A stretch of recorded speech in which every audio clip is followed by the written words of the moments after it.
Hey everybody, this is Perch. I'm still not really, and I don't know what order these videos are going in. In a weird way, the events over the last couple of weeks in comics should have led me to be more disciplined in how I put videos out and everything else, but I'm not doing that, and I haven't done that. I'm recording this. I don't know when this is going to go out. I will try and prioritize it to come out sooner, so it's not completely old and ancient. But I've kind of settled into this weird thing with this channel where it really you are on board now for a bit of a stream of consciousness kind of commentary channel. In a weird way, this is what I think YouTube was designed to be when you talk about kind of, vlogging or that kind of thing. It wasn't meant to be kind of the thumbnail inducing outrage machine that that's become. So this is just me talking, and it's like a radio show. You dial in. The only difference is they're all being recorded in mass, and then they're being uploaded at random times, so they get out of sequence. A lot of you have emailed me to ask about comments or to express concerns about comics, whether it's the Ed Piscor situation, ultimately what happened to him, his death, his suicide, the people who kind of commented on it, all of these different elements surrounding that. And I posted this thread over on Twitter, and I kind of walked away from Twitter, and I haven't posted back there. I have no real intention of posting back here anytime soon, which is a shame because the way I view Twitter and Facebook and services like that is for shit posting. It's a place where you go and you make, you crack dumb jokes and other things, but comics isn't in the mood to have those jokes. And I've been playing this role of I don't care whether it's in the mood or not, I'm going to do it anyway for quite some time now. But it's going up against a brick wall. It doesn't matter how much you make fun of all sides or fence sit, and I'm doing little air quotes there. It doesn't matter because whether you like it or not, you're going to be drafted into this war that has no sign of victory or end. But so I'm discouraged. I said on Twitter, I'm not in the mood right now. I'm just I'm pretty bitter about comics. That is what I am, and that doesn't have anything to do with whether comics are woke or not woke enough or whatever it happens to be. It just means bitter. It means comics for me are something I've loved for a long time, and I've had these moments before when Marvel had their bankruptcy in the 90s. I had a similar feeling, because it turns out if you're a retailer trying to push this shit up, a hill, it's tough. It's really tough to do. And I think that comics as a whole have had these moments of good and bad and everything else. And we're in a bad streak right now. We're in a streak of disillusionment. And a lot of that is natural. You kind of predicted this is coming. You're going to have a lot of people who are, who got into comics because of the movies, who aren't true comics fans, whatever that means, who were here because it was kind of cool thing to do. And for those of you who are wrestling fans, this moment might remind you of something. Do you remember back in the 90s? When the NWO hit the scene and you had the Attitude Era of the WWE and you had this war between the two companies, and then you had the WWF, WWE beat the WCW, and Shane McMahon showed up on Nitro on the final episode, I believe, and then it kind of consumed. And for about a couple of years after that, there was this interest in what will happen now that they're going to merge. And like Booker T shows up on Raw, and you get kind of this interesting combination. And then you get a few years after that, you get TNA tried to do their own little wrestling promotion, and you had, this like, oh, is this going to start the Monday Night Wars again? It didn't. Spoiler. And and everything just seemed tired after that point. Well, in a weird way, that's how comics are right now, is that we had a lot of action around the Marvel cinematic universe and DC trying as well. And the comics got mainstream. We had a bunch of complete balls to the wall events, starting with Civil War and House of M, and then kind of the New 52 over in DC. We have a bunch of these things that went on. And now here we are. And it's like we're stuck between, should we do something completely new and different? Should we play the greatest hits again? Who is this product even appealing to anymore? The people involved seem increasingly bitter and crazy. All of these elements are tough for comics. Now, some of you may disagree, but and for those of you, several of you sent me emails. In fact, a lot of people in comics have sent me emails going, "Oh man, you sound really down." I am, but I also believe that, this too will pass, because history does indicate it will. Might take a while, but there will become a new boom, a new burst. It's not terminal. That this isn't me saying, it's fine. It'll all be these events cause a lot of damage. It rolls a lot of people out. It takes a lot of money off the table. It takes opportunities away from people. All of this is negative. Make no mistake about it. All of this leads to a bad place. However, does that mean comics are forever dead? No, of course not. It means that we're just got to wait a while for the next boom. And the next boom is probably going to come from a different place. Sometimes it's the mainstream. WWE has reinvented itself multiple times and managed to come back okay. Sometimes it's not. Sometimes it's somebody new who comes out of the picture. And, just like Image came onto the scene and made a big deal and, ran things for a little bit of time, we're at a stage right now where I'm not sure where it's going to go. Does this mean Marvel is going to figure it out and come back strong, or DC, or does it mean like there's going to be some new comic company that's going to try it? I'm not sure. But the fact of the matter is, things aren't great right now, which is a huge understatement, but things aren't great. You have right now a strange, I'll give you a different example.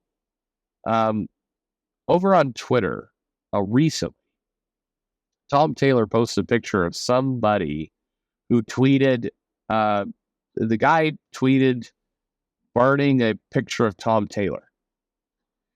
Now, there's multiple parts of this I don't really understand.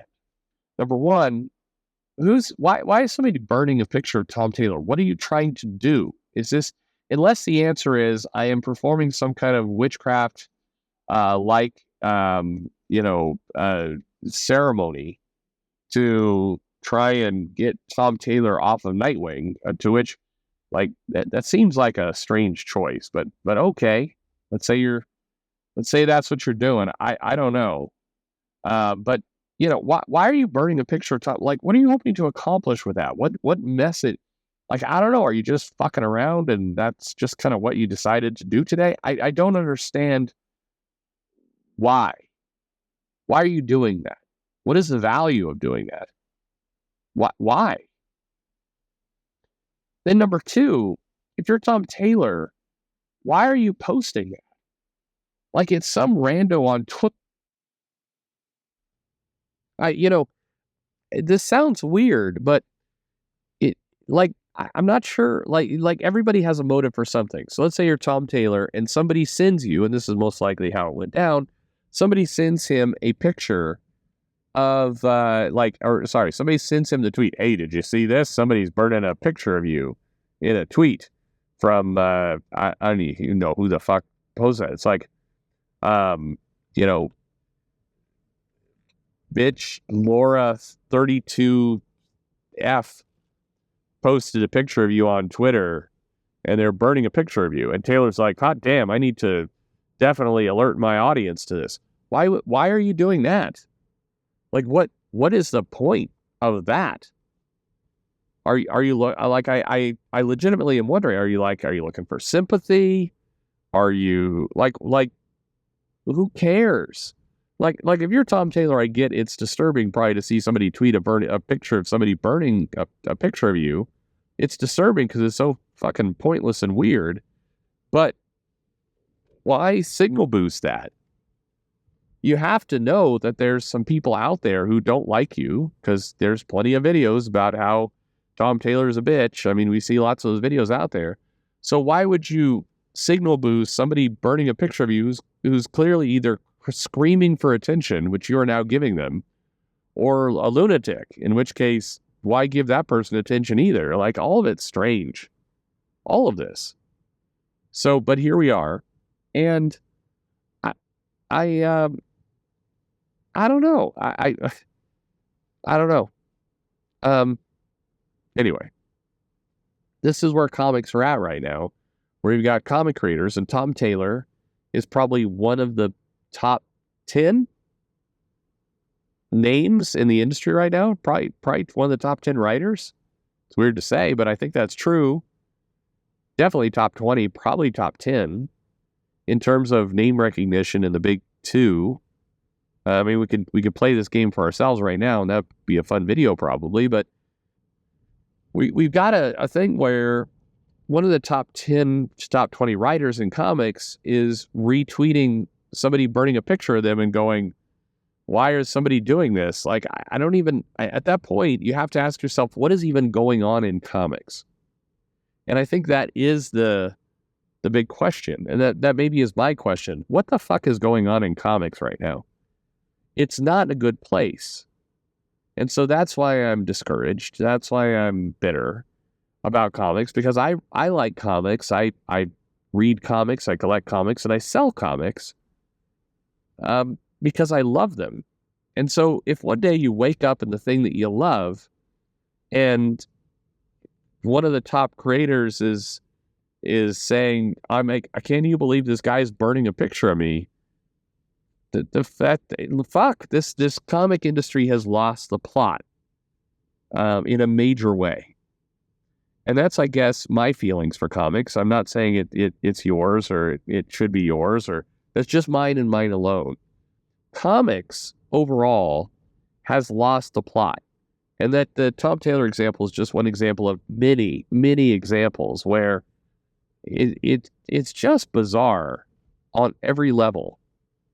You know, look, the thing that happened to Ed Piscor, was bad.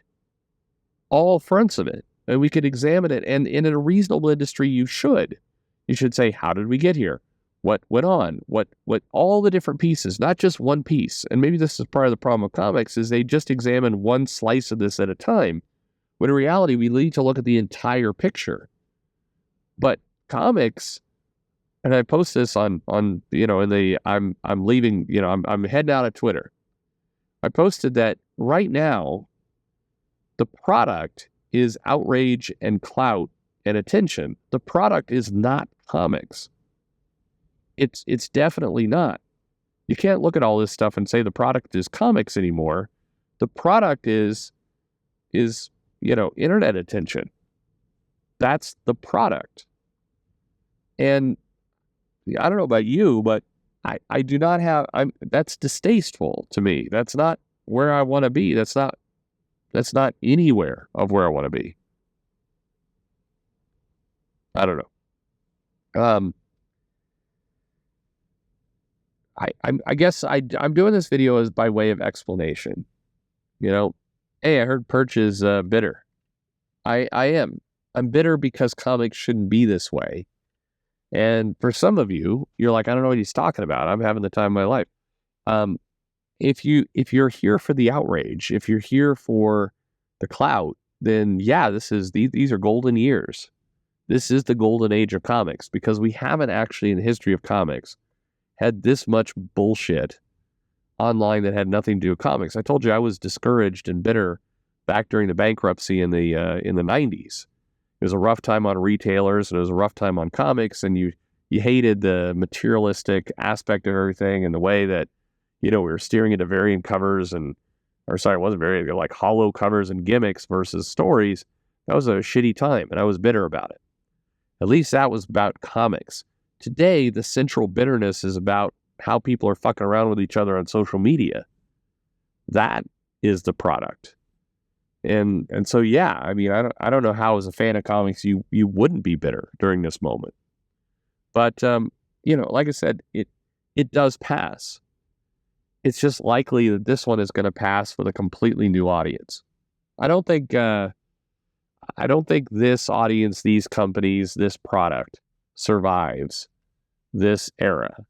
I think we're going to get an entirely new thing, an entirely new way that comics are as this new era. And for a while, I was like, yeah, I don't want that.